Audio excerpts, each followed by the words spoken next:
guys, welcome to the Next Generation podcast, a space run by young people for young people, where we talk about stuff that actually matters to us, whether it's things we deal with every day or big issues shaping our world. Just a quick heads up, some of the things we will talk about today might be a bit sensitive or triggering. If anything makes you feel upset or worried, please don't keep it to yourself. Talk to a trusted adult or check out the services we'll mention at the end of the episode. Thank you so much for being here, and let's get started. This is Next Generation Podcast, a Sporting Aid project produced by Ragdoll Media, made possible with the help of Safer Streets Bedfordshire, Bedfordshire Community Foundation, Bedford Borough Council, Bedfordshire Police, 4YP UK and Nexus Mentoring. Hello, I'm Gracie, and today I'm joined by Rue, Martina and Ava. Today we're going to be talking about bullying. So, Rue, have you been bullied? I have actually been bullied in every single institute that I've ever been in. It's quite an interesting experience, but yeah. Short answer, yes. Martina, have you ever been a bully? I don't think I ever have been a bully. Ava, have you witnessed bullying? In every single school that I've been in, I have witnessed some form of bullying. Now, Martina, can you please define bullying for me? Bullying is repetitive actions that causes harm to another. It can be physical, mental, verbal, or emotional. Bullies usually target other bases on age, gender, race, or sexuality, all characteristics protected under the 2010 Equality Act. Did you guys know that 1 in 4 people with SEN experience bullying? 20% of 12 to 15-year-olds experience bullying, and 80% of bus drivers witnessed bullying on the bus. Now, how accurate do you think these statistics are, Ava? So I'm going to pick up on the SEN one.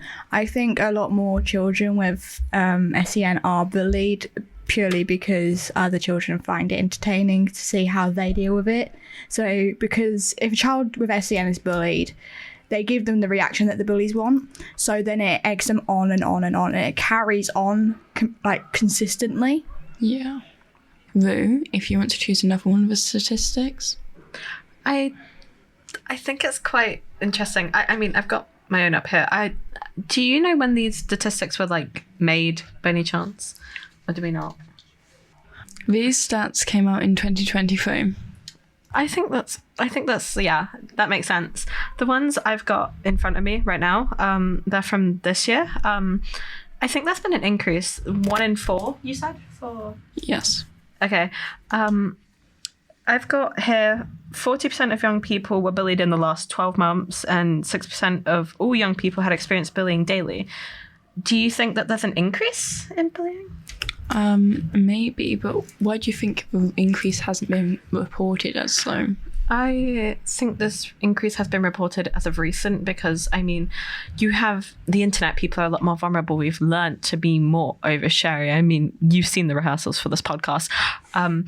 We are generally, as a society, more, I don't want to say connected, but we're more talkative, therefore letting us say things more freely, which I think is a good thing.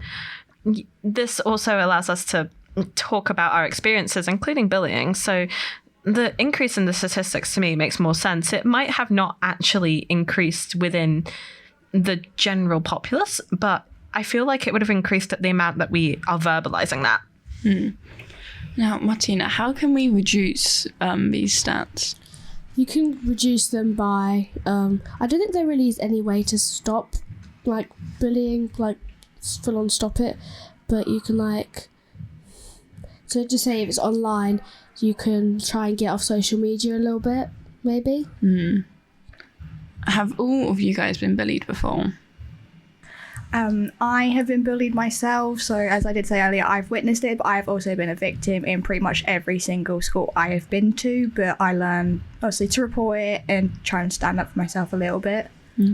So what basically happened as you were being bullied? It used to just start off with, teasing, so I've got curly hair, but it was just constant comments about my hair, and then it developed worse and worse into hair pulling and physical fights.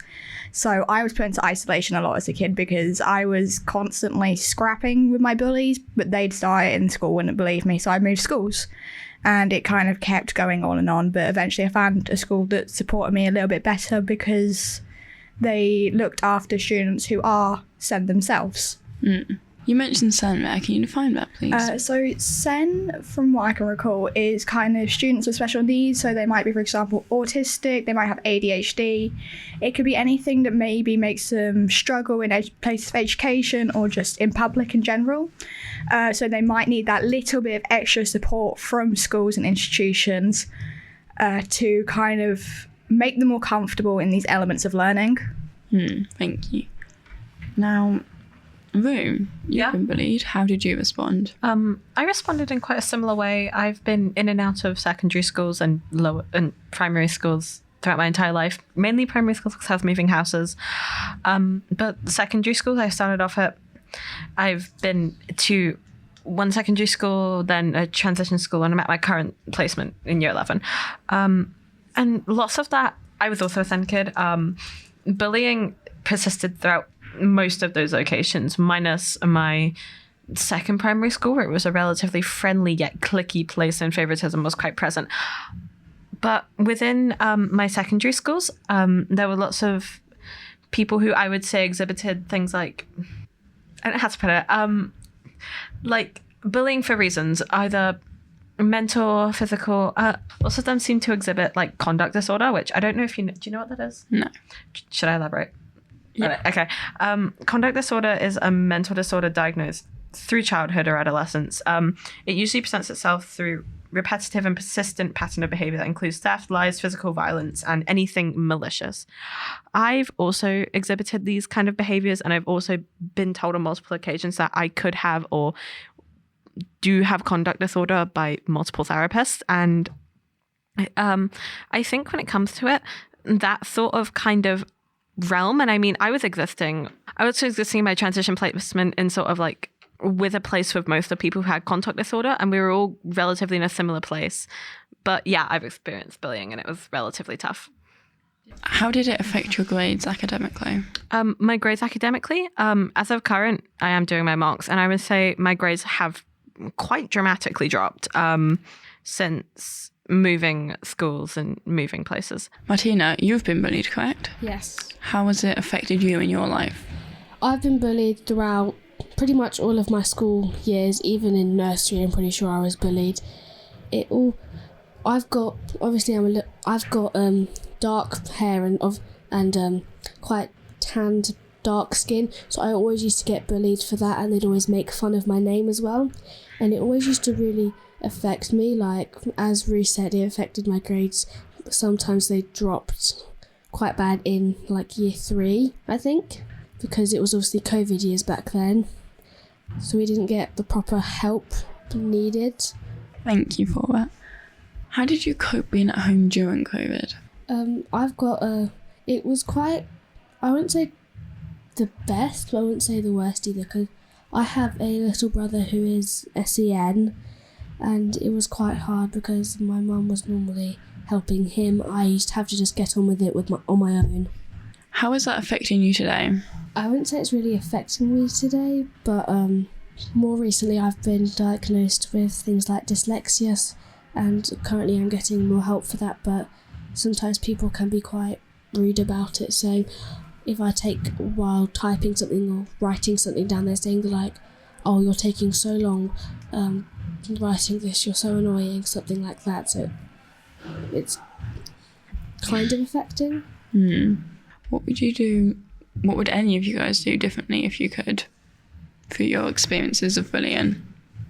I think that reporting a bully, I don't think it's the best thing you can do. And honestly, on a front, I think in that situation, the desperate kind of situation I was with, the kind of people that I was surrounded by, the kind of people that I should have trusted, I didn't really have any better outlet to stop anything. And I think there wasn't a way to stop what was going on. Would you change by just like not being friends with them?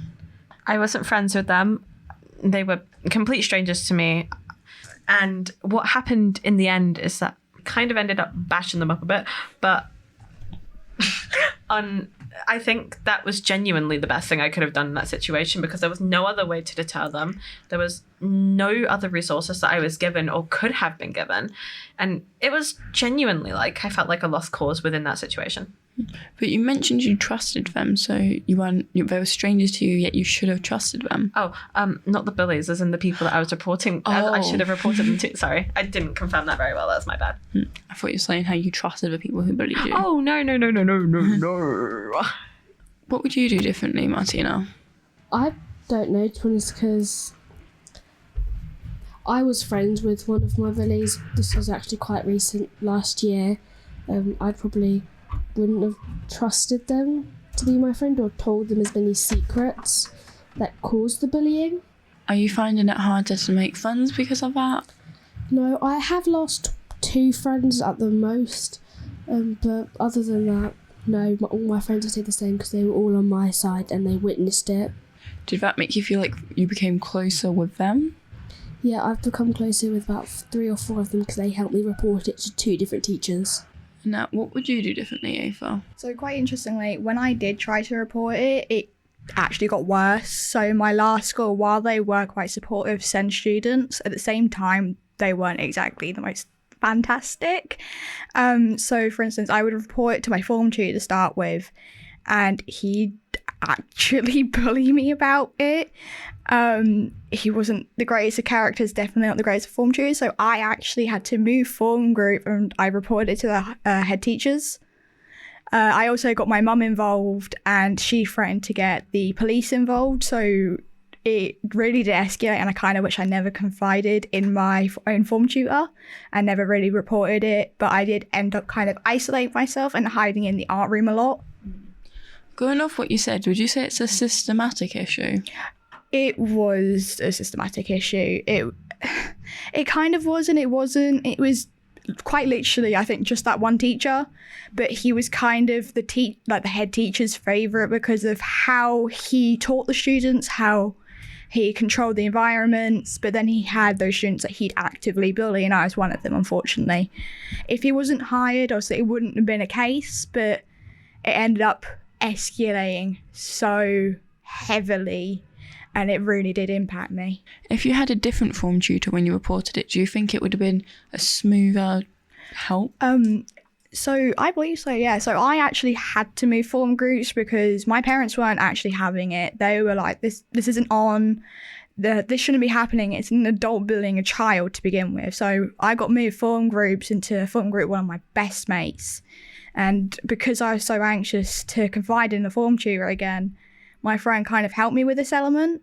And the form tutor I had was absolutely phenomenal. She actually listened to me and it kind of did get resolved. But as I said, my mum kind of had her own hands in this as well as police.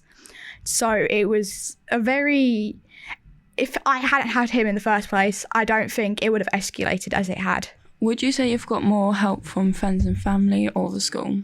I definitely got more help from friends and family. My mum in particular was a very, very strong woman, very, very independent. And funnily enough, if she didn't get her own way, there would have been like newspapers and the police involved. She was quite an intimidating woman on top of it all, but I loved her to bits.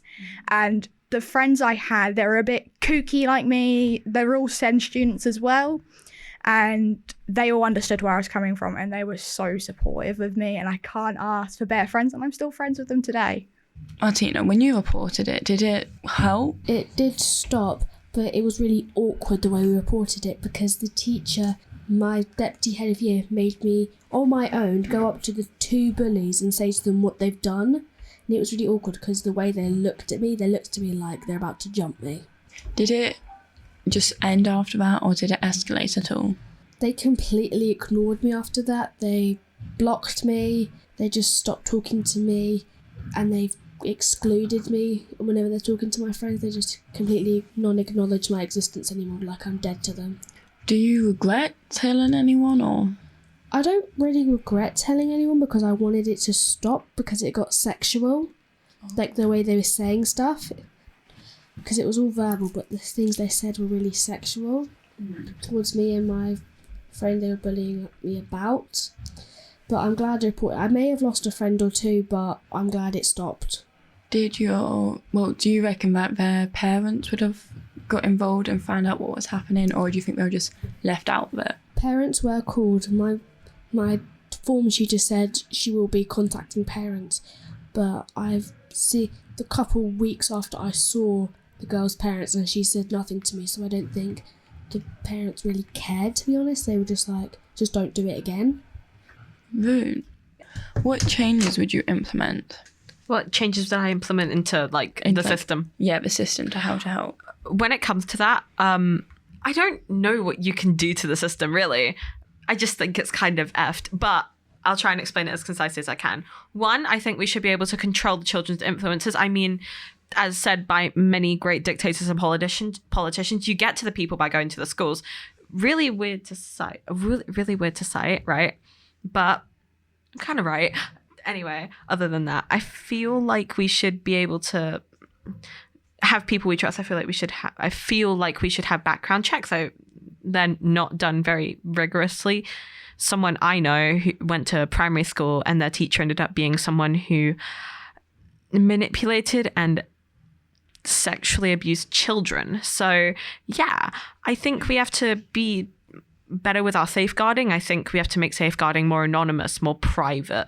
But I think with a bully, they make it quite a public thing. It's like a circus. Like, they're the ringmaster. They want to be in control of the situation. I think the only way is to take them out of control. And I don't think a school where children who have been told by their parents, by social media, by the influences around them that they should have control, when in reality, schools are an environment where you aren't in control and you are being controlled by teachers and other administrations, which feels like a weird way to put it, but that's the best way I can explain it.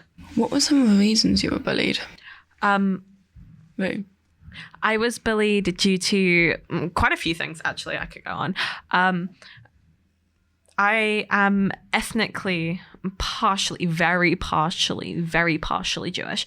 Very partially. And somehow, some way, the people that I knew caught on to that. On top of that, I am very homosexual. Bullying.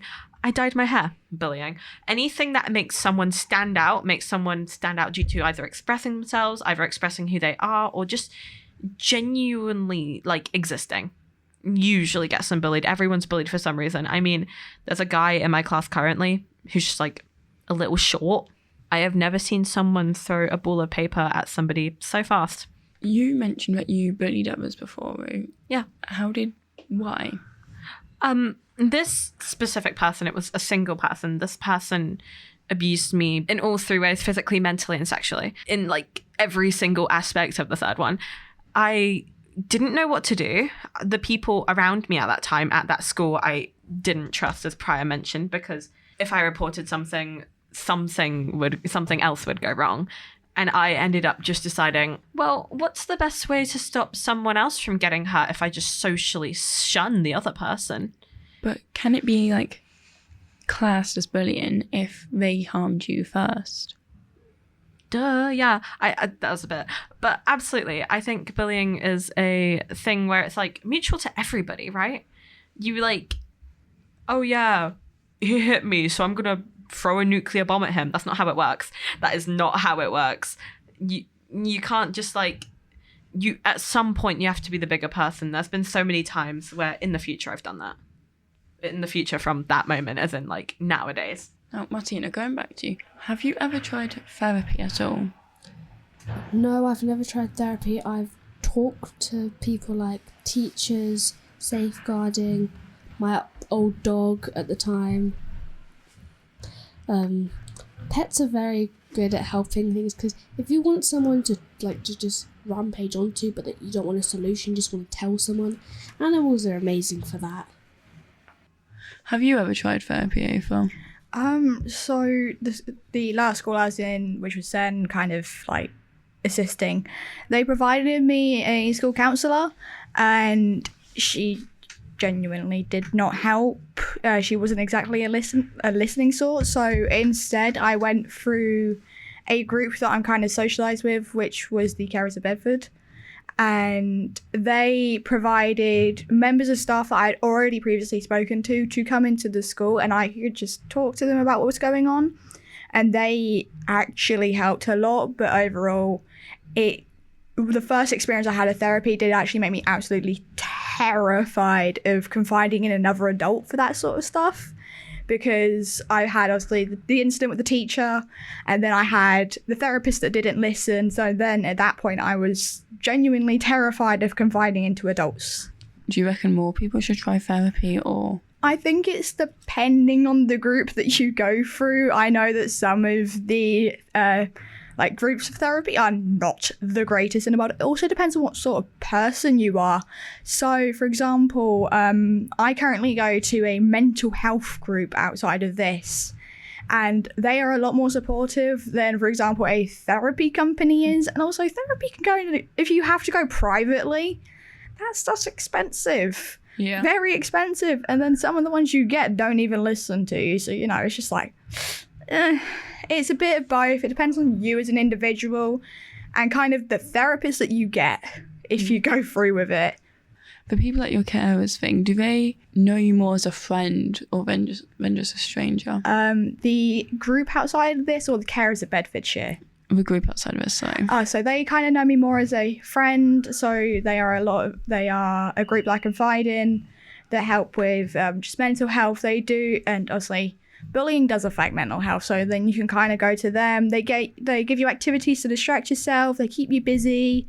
They have a WhatsApp group chat that you can kind of confide in and chat with.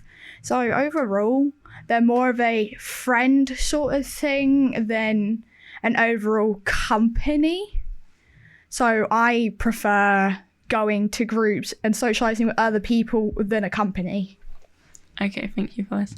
Martina, earlier you mentioned about cyberbullying, one of the categories. Do you think you could add on to that? Cyberbullying is one of the most common forms of bullying, because young people from probably the ages of maybe 10, maybe even younger, are on their things like TikTok, Instagram, Snapchat. Those are the most common ways of being bullied, because it's not face to face. People can hide behind a screen and act all big and think they act really full of themselves, and just bully the person online instead of face to face, because if they said it's face to face, they'd probably end up the worst end of it, because just say this person's a very good fighter, for instance, and this other person from another school, different county, bullies them on social media because of a photo they posted. They can't, if it was face to face, that person could beat them up, but online they can't do anything because they're the other side of the country. And why didn't you just delete all social media platforms? Because I've only had one incident, I think, that was a little bit on social media. But if it escalates, I probably would have deleted it. Ava, now for cyberbullying for you, have you ever been cyberbullied and what's your experience with it? So I have been cyberbullied. There used to be this app named Amino. It isn't a big thing anymore, but it was a massive thing in back maybe 2012, I think. It was a massive place for bullying. So if you've got these little fandoms, and people will bully you for being in those fandoms, so bullying you for your own interests. You'd be bullied for how you talk, how you draw, anything. It was kind of free for all.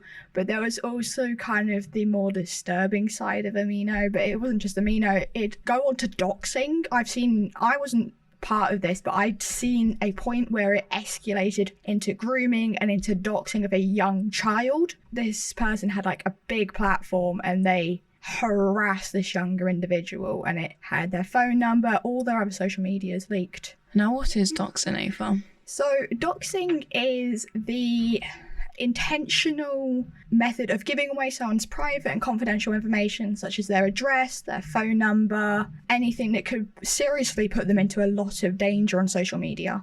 Thank you for it. Now, how do you think parents can protect their children from things like this?